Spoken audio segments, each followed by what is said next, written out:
Hi, Peaceful Place families. My name is Jenny, and I am the fifth teacher at Peaceful Place. You guys don't get to see me very often because all the other teachers are really healthy, and so they're usually really well, and I don't have to substitute teach very often. So if you have met me, you might have met me at Teacher Merrill and Teacher Mary's school when I was observing, or you might have met me at Teacher Erica's school when Teacher Brianna was sick. I was substituting for the week. And you might have met me at some of the after school parties that Erica does, like the Halloween party. If not, again, my name is Jenny, and today I'm going to be reading to you from a book of poems that I love. It's called called A Light in the Attic, and it's by Shel Silverstein. This is a very old copy, and it's very special to me. So before I start reading, I just wanted to introduce you to my special friends here. These are my stuffies. This is Hambone. He's a pig, and he has a very curly tail, but it's a little bit stretched out because I like to pull on it a lot. So he's going to stay over here and listen today. And then on this side, I have my two puppies. This is Hank and Henrietta. They're brother and sister, and they love each other very much. They're going to sit over here.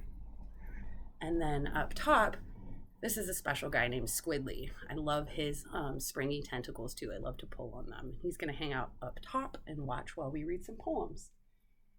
So poems are really cool because they're kind of like very short stories. Sometimes they rhyme, sometimes they don't.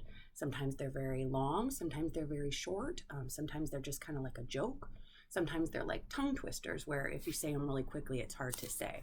So I've gone through this book and chose a couple of my favorites to read to you guys today. You might have this book at home. You could read along, or you can grab some stuffies so they can hang out and kind of communicate with my stuffies while we're reading these poems. So the first poem that I'm going to read to you is, the title of it is the same as the book. It's called A Light in the Attic.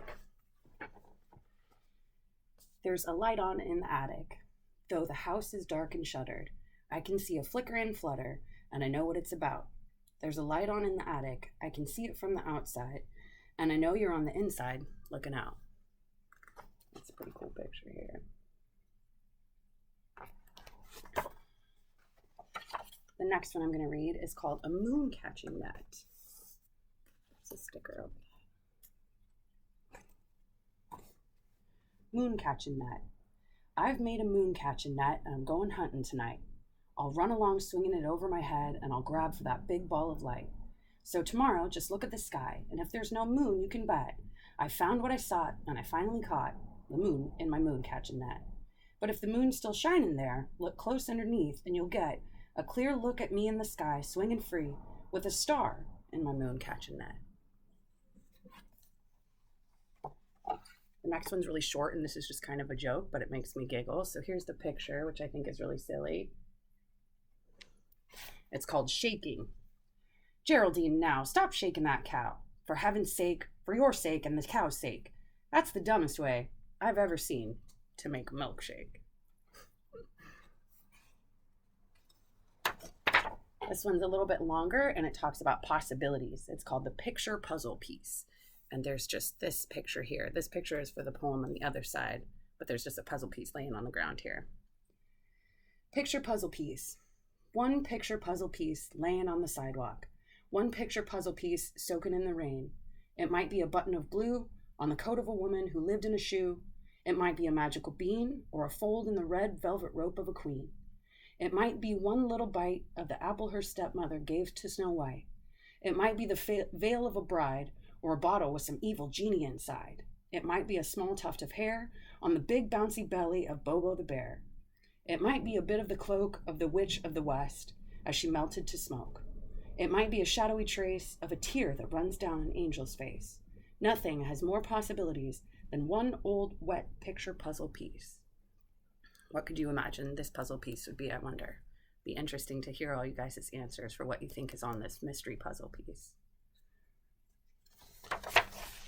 So the next one I'm going to read is called Put Something In. This one doesn't have a picture. This picture's for the poem on the other side, but it's a little bit spooky, so I'm not going to read this one. Put something in. Draw a crazy picture, write a nutty poem, sing a mumble-gumble song, whistle through your comb, do a loony-goony dance, cross the kitchen floor, put something silly in the world that ain't been there before. And I know a lot of you guys are really good at putting silly stuff into the world, and I think we kind of need that more than ever when we can't really leave our houses too often and see all our friends and go to school. So maybe try to do something silly to put a smile on your parents' faces today. This one has a super silly picture. It's the one here. And it's called Something Missing. I remember I put on my socks. I remember I put on my shoes. I remember I put a tie on my tie that was painted in beautiful purples and blues.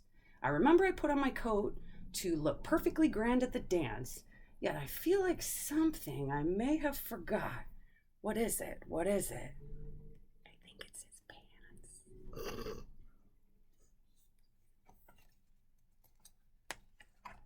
Okay. This one is called Gumball Eye, and here's the picture for it right here on this side. This one's really short too, and it's a little bit spooky, but I think it's also funny. Gumball Eye.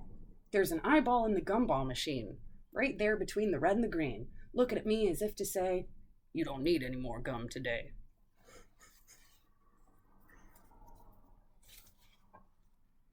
Okay, so this one is called Poemsicle. Here is the picture for it right here. And this is a tongue twister. So when you say it quickly, it's really hard to say. Sometimes even just saying it slowly is hard. So I might stumble over the words, but that's kind of what makes it fun. Poemsicle. If you add a sickle to your pop, would he become a popsicle? Would a mop become a mopsicle? Would a cop become a copsicle? Would a chop become a chopsicle? Would a drop become a dropsicle? Would a hop become a hopsicle? I guess it's time to stopsicle. Or is it timesicle to stopsicle? Hey sickle, I can't sickle, stopsicle. Oh sickle, my sickle, will sickle, icicle, half sickle, two sickle, toxicle, leg sickle, this sickle, forever sickle? Huh, sickle? That one's really fun to do. And then this one is super short, but I really like it. The picture for it is right here, and it's just called Batty. The batty bat screamed out in fright, "Turn on the dark, I'm afraid of the light." I like that one because bats sleep during the day and they're awake at night. And the last one that I'm going to read for you is short too, but I really like the pictures in it. It's called Have Fun. It's safe to swim in Pemrose Park. I guarantee there are no sharks. But what is in there? It's a squidly, and that's why I like it so much. Okay, so that's all the poems that I'm going to read to you guys today. There's a lot more in this book. If you have this book at home and you have a favorite poem in it, you can ask your parents to write an email to teacher Erica and she can ask me to read them for you.